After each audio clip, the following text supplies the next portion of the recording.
नमस्कार, जय हिंद, जय श्री राम दोस्तों। शिवम चौधरी ऑफिशियल में आप सबका स्वागत है। आगे बढ़ने से पहले आप सबसे रिक्वेस्ट है, वीडियो को लाइक कीजिए, चैनल को सब्सक्राइब कीजिए और शेयर करना मत भूलिएगा। जब भारत के संविधान निर्माताओं ने संविधान की रचना की, तो उन्होंने इस बात का बखूबी ध्यान रखा कि कोई एक पक्ष दूसरे पक्ष के कार्यक्षेत्र में जाकर अतिक्रमण ना करे। लेकिन समय के साथ साथ वो नेता हो, वो ब्यूरोक्रेट हो, हर किसी ने यह मानना शुरू कर दिया कि मेरी सीमाओं की कोई सीमा नहीं है और वो उसी तरीके से व्यवहार करने लगे। वो ये मानने लगे अहम ब्रह्मास्मि, मैं ही ब्रह्म हूं। लेकिन वो ये भूल गए कि एक तीसरा पक्ष बैठा है जो ये कह रहा है कि मैं परम ब्रह्म हूं, मैं तुमसे भी ऊपर हूं, मेरी सीमाएं तुमसे भी ज्यादा अनंत हैं। और वो थी भारतीय जुडिशरी। भारतीय जुडिशरी आज के समय में, सुप्रीम कोर्ट आज के समय में जिस तरीके से व्यवहार कर रही है, वो निश्चित तौर पर अपनी सीमाओं का एक तरीके से कह सकते हैं उल्लंघन कर रही है। जुडिशियल एक्टिविज्म कह रहे हैं आज के समय में। इसके लिए जो शब्द है वो है जुडिशियल ओवर एक्टिविज्म। आज सुप्रीम कोर्ट, आज जुडिशरी ये तय करती है कि राष्ट्रपति और गवर्नर किस तरीके से काम करेंगे। दो जजेस की बेंच बैठती है, वो कहती है नहीं नहीं ऐसे ऐसे होगा। आज सुप्रीम कोर्ट ये तय करती है कि नहीं साहब हम तो मणिपुर जाएंगे। आज यही सुप्रीम कोर्ट तय करती है कि भैया कौन से मंदिर में कौन से तरह का भक्त जाएगा। मतलब इन्हें अब धर्म का, रिलीजन का भी ज्ञान ही नहीं है। यही सुप्रीम कोर्ट तय करेगी कि शराब के काले कारोबार में लिप्त एक व्यक्ति, भ्रष्ट राजनेता चुनाव प्रचार करेगा कि नहीं करेगा, यह भी वही तय करेंगे। आज तो सुप्रीम कोर्ट यह भी तय कर रही है कि सड़क पे कुत्ते घूमेंगे कि नहीं घूमेंगे, वो भी अब सुप्रीम कोर्ट तय कर रही है। अगर सब कुछ सुप्रीम कोर्ट को ही तय करना है, सब कुछ सुप्रीम कोर्ट को ही करना है, तो संसद पे मारो ताले, ये डीसी का ऑफिस में मारो ताले। क्या जरूरत है इन सबकी? सारी पार्टियों को बैन करो, सब सुप्रीम कोर्ट में और 50-60 जज भर्ती करो, सब यही काम कर लेंगे। तो किसी को तो सुप्रीम कोर्ट को जवाब देना था ना। वो जवाब दिया भारत के चुनाव आयोग ने। आजकल चुनाव आयोग जिस फुल फॉर्म में खेल रहा है ना, वो जबरदस्त है। और सुप्रीम कोर्ट को अब तक की सबसे बड़ी चेतावनी, या कहें अब तक का सबसे बड़ा जवाब अगर किसी की तरफ से आया है तो वो चुनाव आयोग की तरफ से आया। सरकार भी बहुत कुछ नहीं कर पा रही। एनजीएसी का कानून लाया, सुप्रीम कोर्ट ने पलट दिया, उसके बाद सरकार भी बहुत कुछ नहीं कर रही है। क्यों? उसे पता है दुनिया भर के मामले हैं, 2-4 मामले में भी 3-5 कर दिया, जैसे आज ही वक्फ के मामले में कर दिया है। उसके ऊपर एक अलग वीडियो लाऊंगा, डिटेल्ड डिस्कशन उसके ऊपर भी होगा कि वहां पर भी किस तरीके से खेल हो गया है।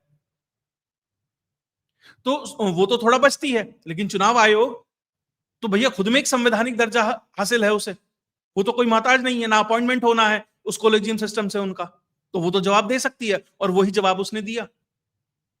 चुनाव आयोग तो पहले राहुल गांधी को भी जवाब दे चुका है, अरे वोट चोरी हो गई, वोट चोरी हो गई, अरे वोट चोरी हो गई, एफिडेविट दे। वही हुआ सुप्रीम कोर्ट में। दरअसल सुप्रीम कोर्ट में एक पीआईएल फाइल होती है।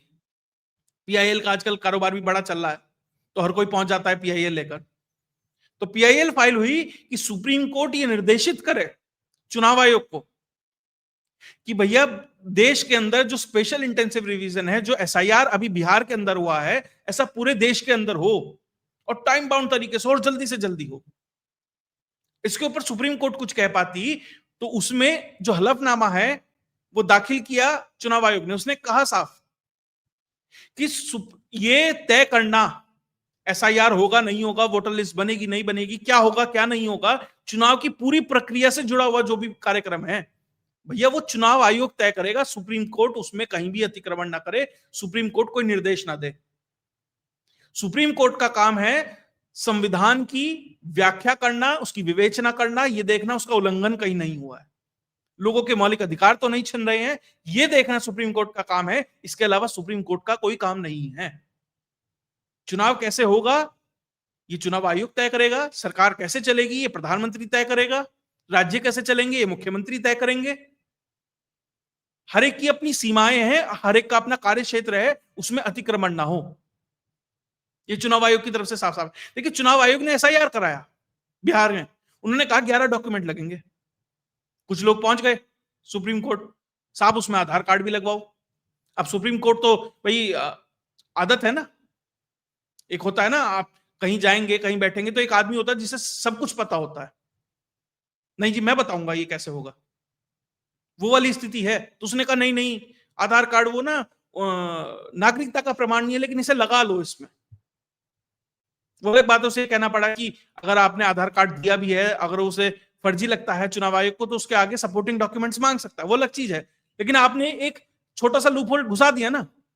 चुनाव आयोग यही तो कह रहा था कि फर्जी वोटर नहीं आने चाहिए, और उसी के लिए आपने एक छोटा सा उसमें रास्ता छोड़ दिया। ठीक है, चुनाव आयोग सपोर्टिंग डॉक्यूमेंट मांग सकता है, लेकिन कितनों का मांगेगा? तो कहीं ना कहीं आपने छोटा सा लूप होल तो ढूंढ ही दिया ना, पूरी की पूरी एक्सरसाइज ही निरर्थक हो गई। खैर, चुनाव आयोग ने जो बात कही, उसने कहा कि जो आर्टिकल 324 है संविधान का, वो इलेक्शन कमीशन को यह ताकत देता है कि एसआईआर कब होगा, वोटर लिस्ट कब बनेगी, ये वो तय करेगा, आप तय नहीं करेंगे।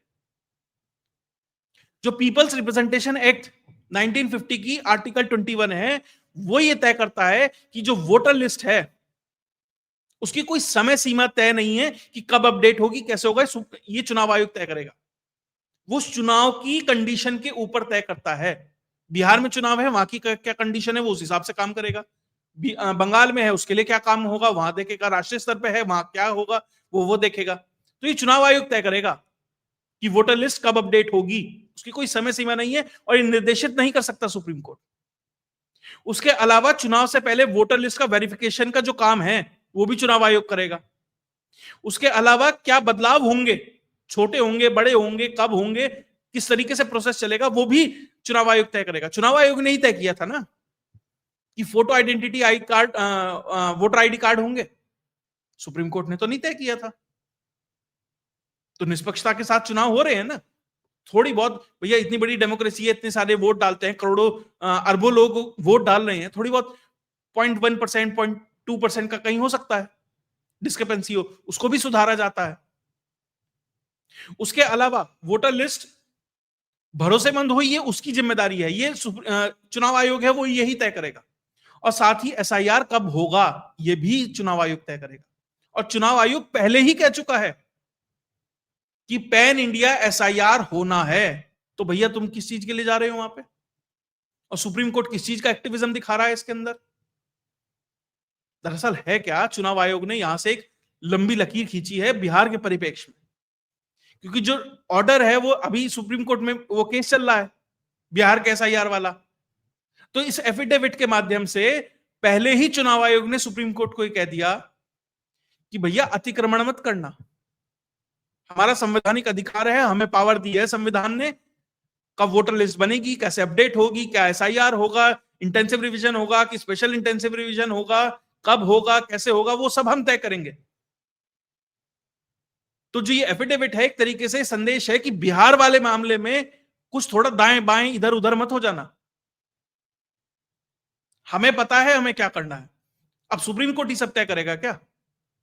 और जब ये बात कहते हैं तो सुप्रीम कोर्ट कहता ही है कि भैया हमारे पास तो केस आया है, तो हमें तो बात करनी ही पड़ेगी। अब कल को तो सुप्रीम कोर्ट ये भी कहने लगेगा कि भैया सेना को पाकिस्तान पे हमला करना है, राफेल की जगह मिराज से करो। भैया जम्मू कश्मीर से ना घुस के पंजाब से घुसो। अब सेना कैसे काम करेगी, अभी भी सुप्रीम कोर्ट तय करेगा क्या? अब मोदी जी को कौन सी फाइल साइन करनी है, कौन सी नहीं करनी है, ये भी सुप्रीम कोर्ट तय करेगा क्या? अब रूस से तेल का डील चल रही है भारत की, तो कहेगा नहीं नहीं $2 महंगा, इसे सस्ता करो। अब वहां पे भी सुप्रीम कोर्ट के जज बैठेंगे, तो हर चीज में ही जज बैठ जाए सामने आके कि सेना कैसे काम करेगी, प्रधानमंत्री कैसे काम करेगा, हर जगह तो है ना ये। आपने ही कहा, इसी सुप्रीम कोर्ट ने कहा, 2 जजों की बेंच ने तय कर दिया कि गवर्नर राष्ट्रपति बिल लेके नहीं बैठ सकते, साइन करो, नहीं करोगे तो हम करवाएंगे। तो ये उनके कार्य क्षेत्र में उल्लंघन है कि नहीं है? तभी राष्ट्रपति महोदय को 14 सवाल पूछने पड़े कि भैया एक बात बताओ, अब सुप्रीम कोर्ट तय करेगा कि राष्ट्रपति कैसे काम करेगा या गवर्नर कैसे काम करेगा? जो काम है भैया, तुम्हें इतना ही काम करने का शौक है, तो जो करोड़ों केस लोअर कोर्ट में है, लाखों केस हाई कोर्ट में है, और लगभग 75-80 हजार केस जो सुप्रीम कोर्ट में, पहले उन्हें सॉल्व कर लो। पहले उन्हें कर लो ना कि भैया ये है, उसके बाद आना तब बताना दूसरे को काम करने। मतलब जिस एक होता है ना क्लास में बच्चा, खुद का तो होमवर्क हुआ नहीं, दूसरे को बताता है, अरे तूने ये वाला क्वेश्चन नहीं करा। अरे भैया पहले अपना होमवर्क कर ले, फिर टीचर आएगा तुझे बाहर क्लास से निकाल देगा, लेकिन तू दूसरे का करवाने में लगा है। वही हालत सुप्रीम कोर्ट की है। खुद के हजारों केस पड़े हैं, लेकिन उस पर ध्यान नहीं जाता है।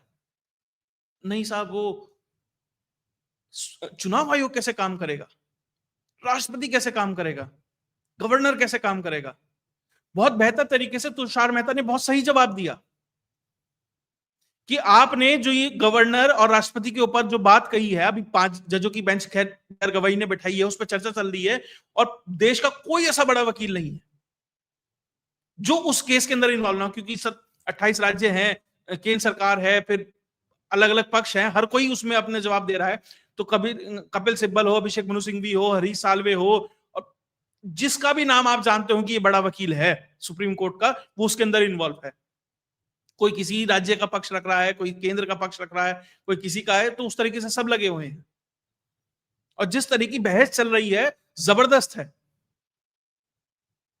और सुप्रीम कोर्ट ने कहा कि नहीं, हम तो इसमें निर्णय देंगे, हम तो बात करेंगे। तो साफ कहा तुषार मेहता ने कि 47,000 कानून बने हैं भारत में, मुश्किल से 20-25 ऐसे होंगे जो लेके बैठ गए होंगे गवर्नर और राष्ट्रपति। और यही तो ताकत है उनकी, यही तो काम है। अगर उन्हें कोई लग रहा है कि कोई कानून गलत तरीके से पास हो गया है या उसका संवैधानिक दर्जा नहीं बनता है, संवैधानिक रूप से वो कहीं उल्लंघन कर रहा है, तो यही तो काम है। इसीलिए तो उन्हें संविधान के रक्षक के तौर पर, प्रोटेक्टर के तौर पर यह उपाधि दी है कि राष्ट्रपति भारत के संविधान का प्रोटेक्टर है। वही तो काम है उसका, वो कर रहा है। उसमें भी तुम कह रहे हो नहीं ये क्यों करेगा, हम करेंगे। चुनाव आयोग क्यों काम करेगा, हम करेंगे सारा अरे सब हम ही करेंगे। तो भैया तो उस पर करो ना, जब तुम्हारे घर में करोड़ों के नोट चल रहे थे, उसके ऊपर तो तुम्हारा काम नहीं हो रहा, वो करो ना। सिर्फ एक काम है, कोलेजियम सिस्टम बना लिया है, इसका भतीजा भर्ती कर लो, इसका बेटा भर्ती कर लो। अब ये चीफ जस्टिस बना है, इसका बेटा चीफ जस्टिस बन जाए, सुनिश्चित करें। जो उसे चीफ जस्टिस बना रहा है, उसका भतीजा चीफ जस्टिस बन जाए, वो सुनिश्चित करें। तू मेरी पीठ खुजा, मैं तेरी पीठ खुजाता हूं। सिर्फ यही कार्यक्रम चल रहा है। और रिटायर हो जाते हैं कि भैया मुझे टाइप 8 का बंगला नहीं मिला, मुझे इतना बड़ा बंगला नहीं मिला, मुझे इतने नौकर नहीं मिले, मुझे इतनी गाड़ी नहीं मिली। फिर इस चीज के ऊपर झगड़ा हो जाता है। तो भैया आपने तो अपने आप का सिस्टम से भी बड़ा बना लिया। अभी तक तो उस इकोसिस्टम से परेशान था देश कि एक इकोसिस्टम है जो इस तरीके से काम करता है। ये तो सुपर इकोसिस्टम के समकक्ष आपने चीजें स्थापित कर दी। और सरकार जब इसको कंट्रोल करने के लिए एनजेएसी लाती है तो आप परेशान हो जाते हैं, आपको संविधान याद आ जाता है। तो कुल मिलाकर जिस तरीके से अलग अलग संवैधानिक संस्थाओं में किस तरीके से अतिक्रमण किया जा रहा है, ये बहुत ही खतरनाक है। और ध्यान दीजिएगा, दुनिया में जहां पर भी बवाल कटा जिस भी देश में, वो किसी ना किसी कोर्ट के निर्णय के कारण कटा। शुरू तो मणिपुर से ही ले लो, मणिपुर में हुआ कोर्ट के कारण हुआ, बंगाल में हुआ, बांग्लादेश में हुआ कोर्ट के कारण हुआ, नेपाल हुआ कोर्ट ने ही सोशल मीडिया का निर्णय दिया था, उसकी वजह से हुआ। अभी इंडोनेशिया में हुआ, वो कोर्ट की वजह से हुआ। तो हर जगह तो यही इन्वॉल्व है, क्योंकि अकाउंटेबिलिटी तो कोई नहीं है, रिस्पॉन्सिबिलिटी कोई नहीं है। निर्णय दिया, घर जाए, शाम को सिंगल मॉल्ट लेके बैठ गए, क्लब में बैठे, अरे साहब we are the protector of the freedom of this constitution. बैठ गए, अपना 4 वाइन के ग्लास मारे, अपना गाड़ी में बैठे लंबी सी, और फिर चले गए। देश जले, नेता काम करे, पुलिस सड़क पे भागी फिरे, वो उसकी जिम्मेदारी। अब सरकार ने वक्फ के ऊपर एक कानून बनाया कि अवैध कब्जा ना हो, उसके ऊपर आप घुस गए। तो हर जगह जिस तरीके से पूरी की पूरी जुडिशियल ओवर एक्टिविज्म कर रही है, इसको अगर सरकार चेक नहीं करती है, इसके लिए सही लेजिस्लेशन नहीं लाए जाते हैं, तो ध्यान दीजिएगा देश के इस डेमोक्रेटिक सेटअप के लिए, इस कॉन्स्टिट्यूशनल सेटअप के लिए बहुत बेहतर नहीं है। यहां जुडिशरी को यह नहीं है कि जुडिशरी खत्म कर दी जाए, लेकिन यह तय किया जाए कि किसकी लक्ष्मण रेखा कहां है, उसे कहां तक रुकना है, कहां तक काम करना है। आज चुनाव आयोग की बारी है या वक्फ बोर्ड की बारी है? अभी छोटी छोटी चीजें हैं, वो दिन दूर नहीं जब यही सुप्रीम कोर्ट प्रधानमंत्री को ये बताएगी कि भैया ऐसा है, तुम्हारे प्लेन में हमारा एक जज परमानेंट रहेगा, तुम्हारे ऑफिस में हमारा एक जज परमानेंट रहेगा, वो देखेगा तुम काम कर रहे कि नहीं कर रहे, क्या कर रहे हो। और प्रधानमंत्री की सिग्नेचर के बराबर में हमारे जज का भी सिग्नेचर होगा। और अगर सरकार ऐसे ही मूक दर्शक बनी बैठी रही तो वो दिन दूर नहीं कि सरकार को ये सब झेलना पड़ेगा और करवाने पड़ेंगे। कह देंगे आर्टिकल 142 में जो सुप्रीम कोर्ट है उसे ये पूरा इख्तियार है कि भैया वो नया कानून बना सकता है। इसी आर्टिकल 142 से लड़ते लड़ते धनखड़ साहब राजनीतिक रूप से शहीद हो गए, किरण रिजिजू हो गए। इसलिए जो पूरी की पूरी एक तरीके से प्रथा चल रही है, जिस तरीके से पूरा सिस्टम चल रहा है, बहुत दूर नहीं जाएगा इस तरीके से। तो निश्चित तौर पर सुधार बहुत जरूरी है। और जो ये चुनाव आयोग का जो ये एफिडेविट है, मुझे लगता है कि अब तक की सबसे बड़ी चेतावनी, अब तक का सबसे बड़ा संदेश सुप्रीम कोर्ट के लिए है तो वो चुनाव आयोग की तरफ से है, और बहुत बेहतर है। और ये पूरा का पूरा जो टारगेटेड एफिडेविट है वो इसलिए है ताकि बिहार के एसआईआर के लिए सुप्रीम कोर्ट कुछ अननेसेसरी या कुछ थोड़ा सा 3-5 करके कोई ऐसा निर्णय न दे दे जिससे पूरी की पूरी जो एसआईआर की एक्टिविटी की गई है वो हैम्पर हो। क्योंकि जो चुनाव आयोग है वो भी चाहता है कि इसे एज ए टेम्पलेट बनाकर आने वाले चुनाव में, बंगाल हो, पूरे देश में जहां पर भी चुनाव है वहां पे इंप्लीमेंट किया जाए, ताकि एक बेहतर वोटर लिस्ट बन के निकल के आ सके। 65 लाख नाम कटे हैं साहब, 65 लाख, 7 से 8% वोटर कम हो गया है। जब पिछली बार एसआईआर हुई थी ना बिहार में 2003 में, उसके बाद से राजद की सरकार नहीं बनी अपने दम पर। ये ताकत है इस एसआईआर की, और उसको आप कुंद कर देंगे, हल्का कर देंगे, सिर्फ इसलिए क्योंकि 2 जजों को लगता है कि नहीं ये सही है। तो ऐसे नहीं चलेगा देश। देश के लिए एक पूरा सेटअप है, जिस सेटअप में जिसकी जो भूमिका है वो उस हिसाब से काम करेगा। खैर, आपको अगर ये वीडियो विश्लेषण अच्छा लगा तो वीडियो को लाइक कीजिए, चैनल को सब्सक्राइब कीजिए और शेयर करना मत भूलिएगा। जय हिंद, जय भारत।